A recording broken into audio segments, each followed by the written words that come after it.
আমি এখানে ইংরেজি ডিপার্টমেন্ট কম্পিউটার সায়েন্স স্টুডেন্ট। তো আমাদের এখানে যে ঝামেলাটা হয়েছে, এখানে অ্যাকচুয়ালি আমাদের কর্মসূচি ছিল অবস্থান কর্মসূচি।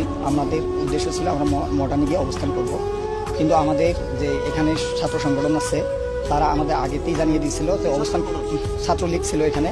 তো ওরা আমাদের জানিয়ে দিছে যে এখানে হচ্ছে আপনাদের অবস্থান কর্মসূচি করা যাবে না, আপনারা হচ্ছে পদযাত্রা করেন।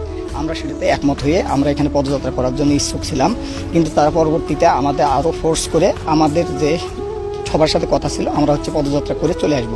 কিন্তু আমাদের যখন ক্যাম্পাসের গেটে যখন চলে গেছে তখন ছাত্রলীগ সহ বাকি স্যাররা যারা আছে তারা আমাদের হচ্ছে বাধা প্রদান করছে।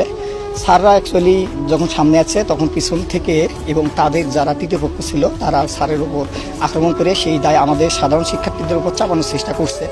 এই রকম যে আন্দোলন থাকে সেই আন্দোলনগুলোতে বরাবরই ছাত্র তৃতীয় পক্ষ ঢুকে এবং সাধারণ শিক্ষার্থীদের উপর